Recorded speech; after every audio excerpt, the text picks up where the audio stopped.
What's going on, guys? Welcome back. And today I am going to be bringing you my review of the LEGO Star Wars Holiday Special that dropped on November 17th on Disney Plus. Now, there was actually a surprising amount of buzz about this holiday special, and I'm happy to report that as a Star Wars fan and LEGO fan, I was pleased with this. I had a good time with this, and I'm just going to spoil it. I'm going to get right into it and spoil it because if I don't know who cares about getting spoiled on the LEGO Star Wars Holiday Special, but if you do not want to get spoiled, I guess click off now and go watch it and you can come back.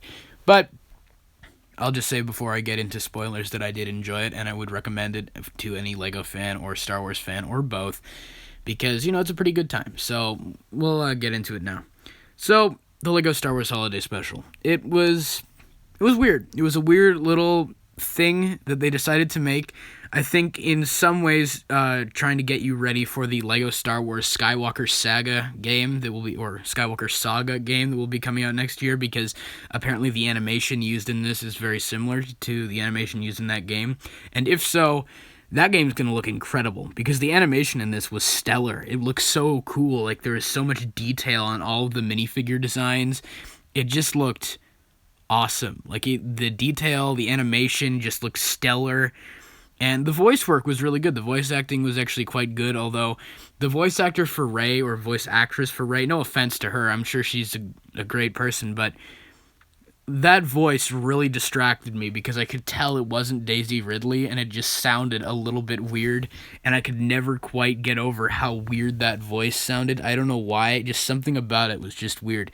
And that didn't happen to me with any of the other characters, because I knew that not all of them were the actors from the movies reprising their roles, but for some reason Rey really stuck out to me as sounding kind of weird. But I digress. A lot of the original voice actors for these characters, or actors in general, did return. I believe Billy D. Williams voiced Lando.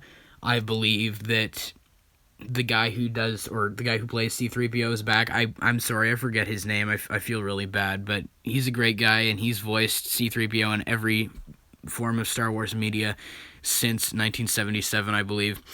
And D. Bradley Baker, who voices the clones, he came back for one scene where he voiced the clones, and whoever did the voice for Darth Vader sounds really good. It's obviously not James Earl Jones, but he did a good job of playing the kind of comedic Darth Vader. He might be the same guy who's voiced Vader in the animated Star Wars shows, but I'm not sure. And Palpatine was pretty funny. I think it's the same voice actor who's voiced him in all these LEGO Star Wars like shorts and shows and stuff, but he was really funny. And who was the other one? James Arnold Taylor, who voiced Obi-Wan in the Clone Wars, and I was going to say Rebels, but I don't think he voiced him in Rebels, but he did voice him in Clone Wars, so that's cool to see all them come back. And yeah, it did feel like it had something there for every Star Wars fan. They had homages to the shows. Once again, D. Bradley Baker voicing the clones in one scene, and you had the Mandalorian show up for 1 second. I didn't expect that. They dropped into the Mandalorian briefly. That was cool. And it had stuff for all the fans. Fans of the prequels. Like, there's one scene where Obi-Wan's like, "Why? Who cares about trade negotiations?"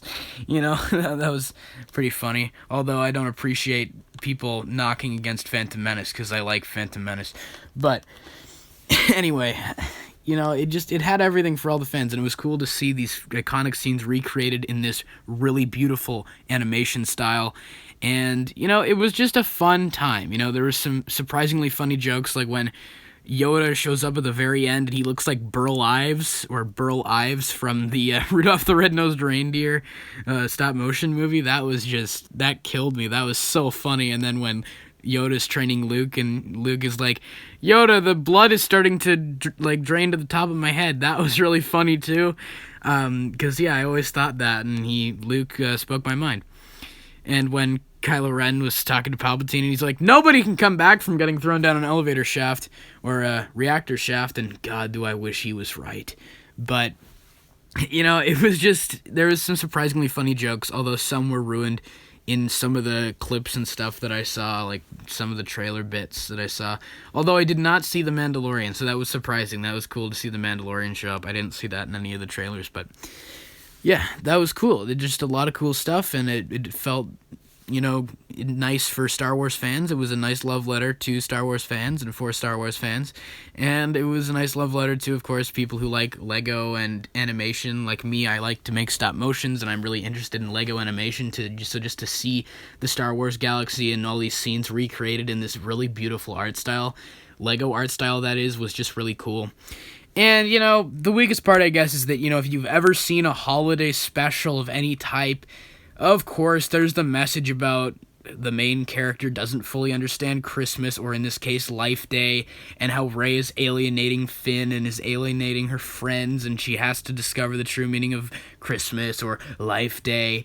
And, that was pretty weak. And there's not a lot to offer in an emotional way in this. It's not really an overly investing piece of Star Wars material, and it's obviously not canon, but it wasn't overly investing, but it was still amusing and very entertaining. And yeah, you have to have that holiday message, and it works well for kids. So I'm not going to say that was bad, but I'm saying that if you've seen any of this stuff before, it doesn't really have any surprises for you in the way that it plays out in regards to other holiday specials or holiday anythings, really. So yeah, that's my thoughts on the LEGO Star Wars Holiday Special. If you're looking for something really unique and original, you're not going to get that here. But if you're a fan of LEGO or Star Wars or even both, like me, I think you're going to get something out of it in terms of entertainment. So yeah, that's pretty much it on my thoughts on the LEGO Star Wars Holiday Special. Have you seen it? Please let me know all your thoughts in the comments below. And of course, as always, I hope you guys have a great day. Take care.